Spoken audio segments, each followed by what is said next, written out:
Hi everyone, it's Craig from the University of Applied Research and Development, and it is our privilege to have with us on our Veteran Stories Difference Makers, Kervin Aucoin. Good to see you, veteran of the Army. Yes, thank you so much. Thank you for having me on. This is awesome. Great to have you here. Why don't you tell us about your motivation for joining the military in the first place? Well, I started signed up October 16th of 2001. That's a key date, I think, for most people. And however, my reason for getting into it was not 9/11. 9/11 had just happened. It was actually I was 17 at the time and needed my parents to sign off on it. My mom said, "I will not sign for you to join the Army." And I said, Wow. "Okay, well then I'm signing up. You already made the decision for me." So it's a little bit probably an insight into who I am as a person, not wanting to be controlled. But then I signed up for the Army to be controlled for the next however long. That was 15 years. But honestly, the motivation was a few things. I wasn't actually, as a 17-year-old, I wasn't that patriotic. That was not who I was at that time. Even after 9/11 happened, I come from a small town in Louisiana. It really didn't. I guess at that point in my life, it didn't really hit me. But then I signed up and I got. I started looking at the sort of intelligence side, so the military intelligence side of it, and they reading up on it, and I said, "Well, this is going to be really cool. I think I can do a lot of good." And that was really my motivation. Is I wanted something that was going to be different. I had quit a lot of things in my childhood, sort of sports and that kind of athletic stuff, and I was told by a lot of people, "You're not going to make it. You're going to fall out. You're going to injure yourself. You're never gonna be good enough." And that was sort of a motivation for me. And Yeah. incredibly, I got through everything. I was never the top of my class in any of it, but that was me going through school. I was an average student in school, and I just I could procrastinate for anything, and sort of getting into the Army kind of helped me readjust my mind to start doing things in a timely manner at that point. So I signed up, and they put me on a bus in Shreveport, Louisiana, and I got out into an airport and flew out to Fort Jackson, South Carolina. We call here in the States Relaxin' Jackson. I don't know if they call that anymore, but it's supposed to be the easiest of the basic trainings. And really, the job that I picked, which I started out as an imagery analyst, what's known now as a geospatial intelligence analyst, using satellite photos. But it was one of the longer job, what we call AITs, advanced job training. So it was one of the longer ones, and I wanted to be away from my small town for as long as possible. And so I chose it, and it spent 6 months looking at Russian satellite images. Wow. And that's really helped out today, right? So that really helped me out, and finished that up. Went back home for a little bit, and about a year after the training and getting into my unit, getting into a platoon and everything, and making friends, and we immediately got our orders to deploy. We were going to Iraq. Right. This was 2004. So 2003, the invasion on Iraq happens, and everybody's worried about what's going on. In 2004, there I am, just starting to train up to get out to Iraq. Went to Kuwait, did more training there, and quite honestly, we made the trek with Humvees, a row of 15 Humvees for our companies, and we drove from Kuwait to Baghdad, Iraq. And, Wow. a funny story for that, as we're leaving Kuwait, guns are hot. We're ready to go. You're putting your weapon, taking it off a safe, and it's ready to go as soon as we get past the border. So we didn't have up armored vehicles at that point. This is 2004. We created our own. Got a bunch of scrap metal from various places and hardened our doors up. Well, I guess I hardened mine a little too much, because as soon as we got through the border, hit a bump and my door falls off. And there I'm standing, 20 years old with a rifle in my hand and shots, tracer rounds going up over the vehicles, and I have no door, and so I'm trying to be, your initial thought is to give yourself make yourself a small target, and in my mind I said, well, there's only one thing protecting me, and that's my my chest plate. So I'm going to make myself a large target, and they can hit my chest plate, and hopefully I'll survive. And luckily, nothing happened. We got to the next location. I was able to put my door on. But that's my initial jaunt into an active war situation. And that was the start of my Army career, and that really started my maybe my love of country for the United States, and my enjoyment in the Army. Those were the times that I loved. You talk to me at that point, and I will tell that Kervin, 20-year-old Kervin, will say, this is the worst time of my life. And now 38-year-old Kervin will tell you that was the most fun I had. Bunch of young soldiers all together, living together for a year. It was 18 months. And that camaraderie that you build, it was really powerful. And so at that point, when we got back, that was the time I could have gotten out. And the guy that signed up for the Army would have definitely gotten out. But as soon as we got back, I said, hey, I don't want to be an imagery analyst anymore, because there's no real use for it. With what we were doing, there wasn't much use for it. I said, I want to do something different. And my unit said, well, what do you think about learning a new language? I said, okay, what languages are you offering? So we only offer one, and it's Arabic. I said, okay, wow. That's what I'm going to do. That was the easy one. That was the easy, that was the easy one.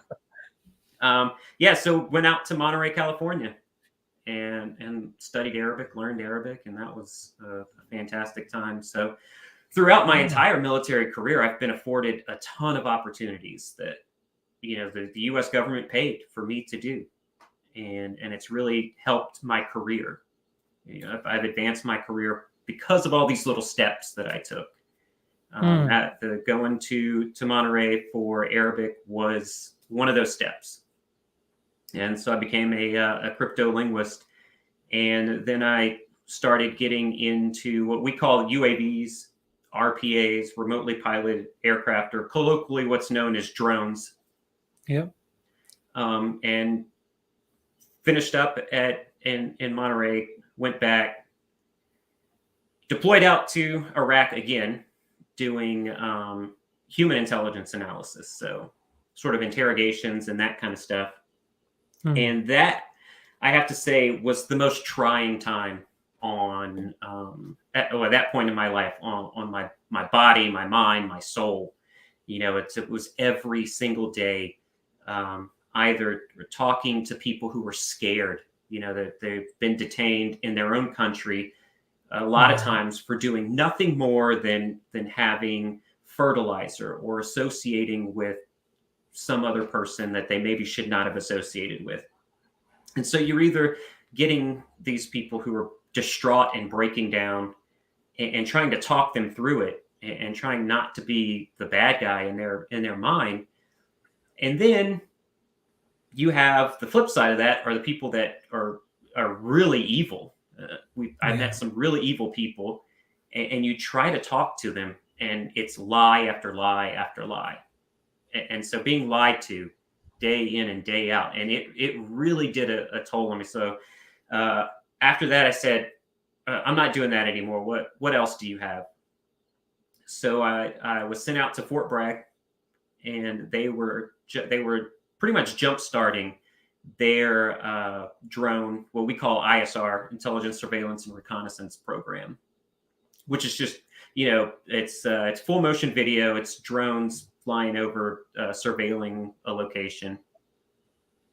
And I got into that, and that was so I went from maybe a year-long deployment every couple years to 4-month deployments every year, sometimes twice a year.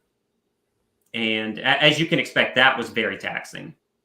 But it was working with special operations guys. So you're talking what we consider tip of the spear, cream of the crop. I don't know in New Zealand what those terms translate to, but these are the best of the best. And I wanted to be a part of that. So I got started there, and I immediately, I guess two things. I mean, I immediately fell in love with the job, because I was in high school and going through college. I was a history buff, and so I loved history. I loved researching wars and what started the war, and how did this country, how are they able to succeed? And then I said, you know what, I'm making history now. I'm going on these operations that CNN and Fox News and BBC are talking about the next day. And I'm going home and put on the TV, and I already knew that was happening. So to me, that was very fulfilling. But doing it every day, 12 hours a day, and just you're attacking the enemy, but you're still attacking a human being. And so that is what really strained on me. So throughout my whole military career, while I loved it, like I mentioned before, my personality, I didn't like being told what to do, which is, I think, why I succeeded in the special operations environment, because there's not a lot of, you have to do this, this, and this. We called it big boy rules. You were told this is what you need to do today. There's no oversight on it. If you're getting the job done, not only are you going to succeed, but you're going to be promoted. And that's what happened. My first year in, I was a team lead. The next year, I was leading the crew going out to Afghanistan. So I was making all those progressions, and it did wear on me. And so after 15 years in uniform, I said, I'm done. I can't do this anymore. But I want to continue supporting the Department of Defense, the U.S. military. And I said, well, what can I do to do that? And that's where the transition, that's where having someone who understands the transition comes into play. Because so many times you'll talk to a contractor, and let's go, 2008, 2009, contractors were making lots of money. And that's what everybody wanted, right? I want a lot of money. And then you don't understand what comes into play with that. You don't have your health care. You don't have all these kind of other things that you're now going to have to pay for. And so you're not really making as much money. So if you're getting into it for the money, you're doing it for the wrong reason. And it was good to have a mentor that sat me down and kind of told me that. I said, I want to get out. And they said, well, let's talk through it. Do you have a follow-on job? I said, yes, I know what I'm going to do. And I've already interviewed, and I'm going to do it. And they said, okay, give me a basis, give me a workaround of what you're going to get paid. Tell me what you may get paid. And I gave them that information. They said, okay, to do that. And they just went through the checklist of, this is what you're going to need to do to be as comfortable as you were in uniform. And that was the best thing that could have happened. So we broke it all down, and I said, yeah, I can do it. And that is how I made the decision to transition out. Who was that person, this mentor? That's quite funny. It was an old friend of mine This Daniel Stacks, he's now like a major, I think now. But we were enlisted together, and he talked me through it. And he's still in now, but he always he was there from the very beginning. We were friends when we first deployed and all that kind of stuff. And he said, well, it's like, I know it's been taxing on you, and I know you don't really want to continue this, but you have to know you can't just put your foot in there and dip your toes in the water and then say, well, maybe I'll just come back to it. If you're going to go out, go all out. And it really helped me to be where I am today and be as successful as I am today. How wonderful that you had someone who had your best interests at heart, who could have the supportive yet tough conversations with you. Yeah, no doubt. And I do say that that's a great term you said, the tough conversations, because everyone wants to hear. And I've had conversations with, my brother was in the Army, and I've had conversations with him and friends that were in. And it's tough to have those conversations with people that you love and people that are close to you, because you don't know what their reaction is going to be. And so it was good for him to be forceful in that, and always caveating with, I'm coming from a good place, but I need to know that you are going to be supported. So now, tell us about what you're doing now. Well, now, so as I transitioned and became a contractor and started doing 60 days on, 60 days off, which is 60 days in a foreign country, working intelligence operations out of various countries in Africa, Europe, the Southeast Asia. And it got to a point where I had to say, I got to be with my family. I can't be doing this anymore. As much fun and as enlightening and as much as I was getting out of it, my family was losing out. Right. So I said, what am I going to do?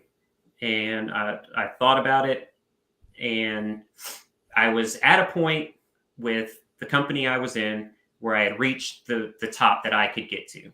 The only other thing I could do was buy the company and take it over.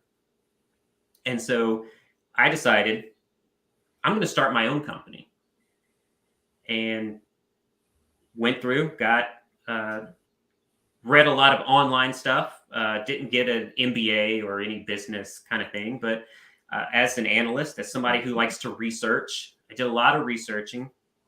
I did a lot of, they call it the MOOCs or the MOOCs, these open source sort of courses that are given for free. And I just went through them all, and I said, I can do this.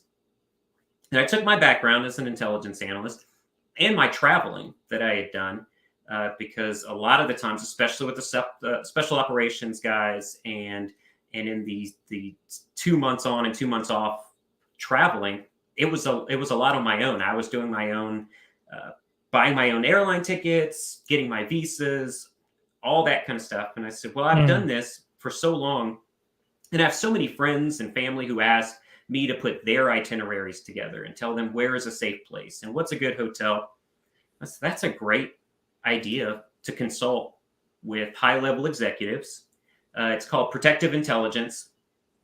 And so the thought was I was going to make bespoke intelligence reports.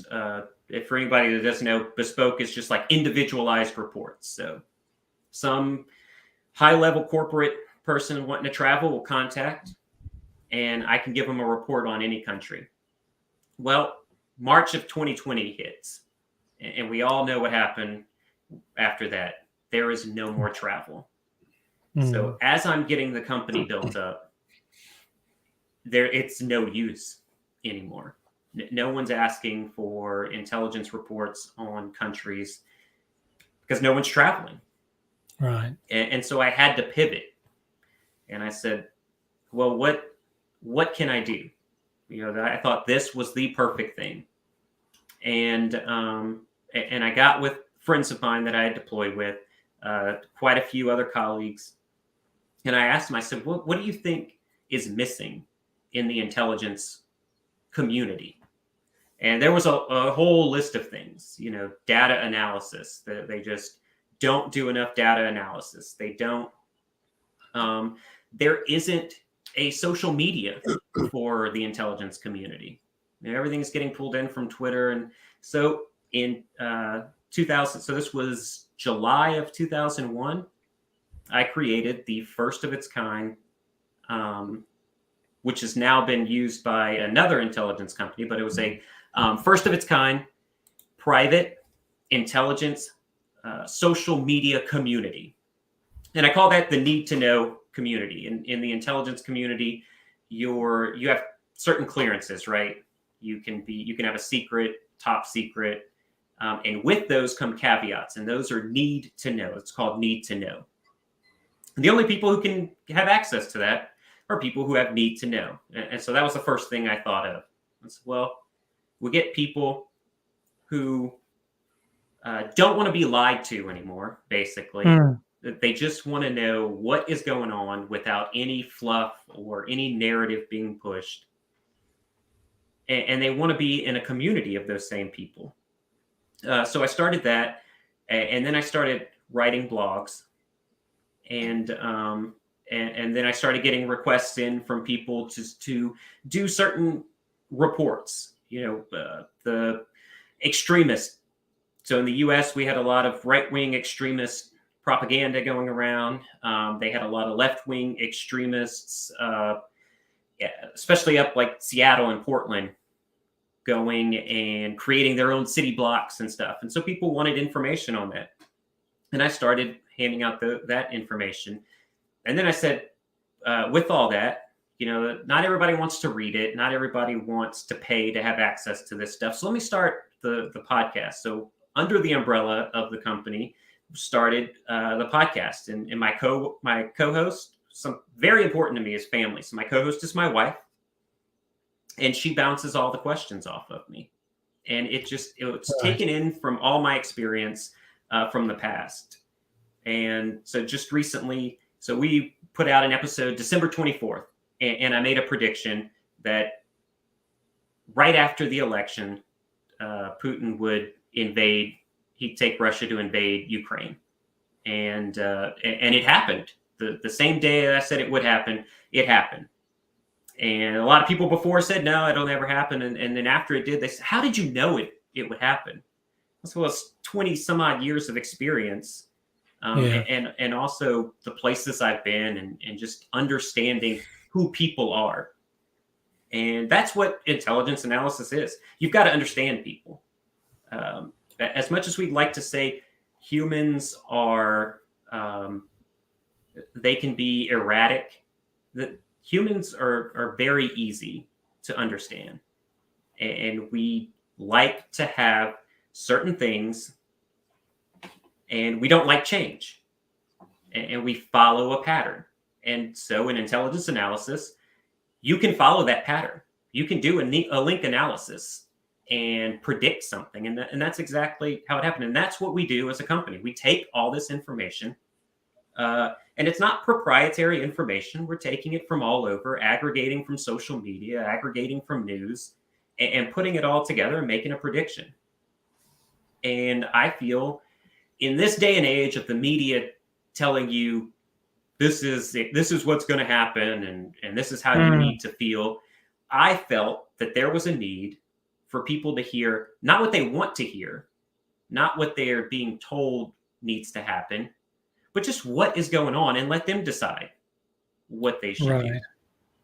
And that became, so when we pivoted away from from travel security, when I did that pivot, that was the number one issue I had. I did not want to be a media person. I didn't want to have a narrative and push that. And my thought was, this is what people want. They don't want to be told what to do. That goes back to the very beginning, right? My mom told me I couldn't sign up, and I did it anyway. I don't want to be told what to do. I just want you to tell me the facts and and tell me what you think is going to happen, and I'll make that prediction myself. So would it be more business people who are reaching out to you, or military, or who? It's a lot of business people. So it is a lot of private industry. Right. So right now the big thing is I'm doing some pro bono work to get people out of Ukraine. Right. And that's it. That's a huge part of it. And that's kind of the thing that we get messages on. You know, do you have any information on what's going on here? And I'm trying to get people out. Do you know what route should they be able to take, and that kind of Right. stuff? And so, yeah, it comes from a lot of private industry, but I'm in the DC area. I'm about 20 miles out of DC right now. So you got to imagine there's a lot of government contracts and government people that are reaching out, trying to get that same information. Kervin, thank you very much for sharing with us your experiences, and you've had such a varied background, and coming from someone who doesn't want to be told what to do and then signs up into an organization where the first stage of it is being told what to do, and then becoming a special operations person who gets to decide how things are done to meet those outcomes. That's a real transition and a real change, and I guess a real shift in mindset as well. Thank you very much for your service. Thank you for what you've done. And I really appreciate you sharing with us. If there's one thing that you would say to a veteran, just to finish up, that you'd say to a veteran who's maybe had some challenges with the transition back into civilian life, what's one thing you could say to them, some advice or guidance?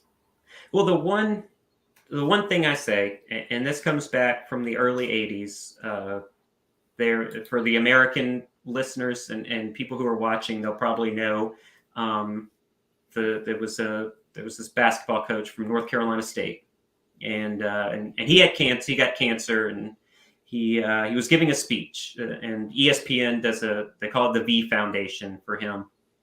But he gave a speech, and it's always resonated with me, this one part. And this is what I tell everyone, especially when they've gone into civilian life and they're just not cutting it. They just don't think that they're going to make it. And I just he said, one thing I could tell you is never give up. Never, ever give up. And that's what I tell everybody. It doesn't matter what is going on that day. Never give up. You don't have to be your perfect self today. You just have to be better than the person you were yesterday. And if you continue to be better than the person yesterday, you will be a more perfect person throughout the rest of your life. That's awesome. It takes a lot of pressure off people. I hope so. To be better today. And I want to say thank you for letting me come on and tell my story.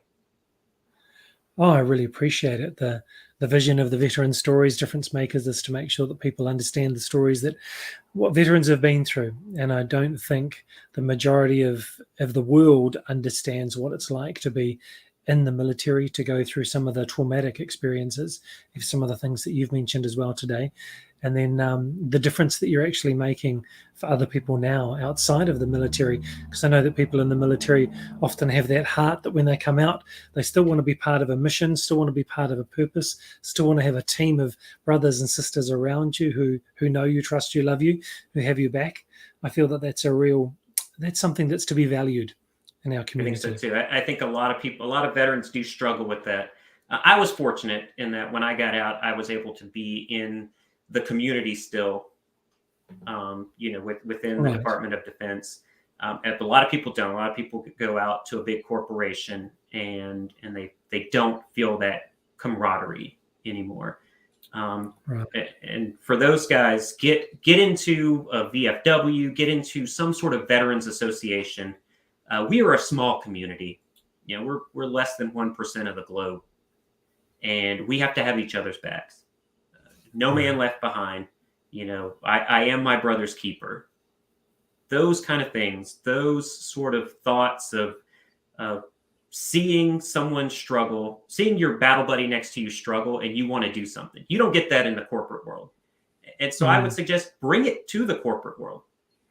This is what I'm trying to do. The people I surround myself with within the company are former soldiers, airmen, seamen, Marines, those kind of things that I worked with, that that had my back and I had their back. And those are the kind of people that I want in my community. Kervin, thank you very much for your time. Really appreciate you. Please stay with us as I wrap up. I'd love to have a quick chat with you afterwards as well. But thanks so much for being with us. And those of you watching, whether you're watching on YouTube, on LinkedIn, on Facebook, on Twitter, on Twitch, on any other platform that we might be broadcasting and the recording is on, we've got the link to Kervin's LinkedIn profile is in the show notes. And also you can see on the screen his company website here as well. So I encourage you to reach out to him. Do join us again. Can I just say one more thing about the website? You don't have to be a corporation to contact us. There, you can sign up. If you sign up, I'll give you anybody who signs up in the next week. I will give you free access to our social media site, and you can start interacting with other much more intelligence analysts than I am. So, I'm making a note to sign up myself right now. Thank you. Thank you. For those of you who are watching the recording, we'll have more veteran stories, difference makers coming up over the next couple of days and the next few weeks as well. So we look forward to you joining us. If you are a veteran or a member of the family of a veteran, if you'd like to pursue your bachelor degree or your master's degree, we are VA funded. And so we'd love to honour you and honour your background and make sure you can finish your degree or your master's much faster so that you can move on to your career goals and life goals that you have. So thanks very much for being with us.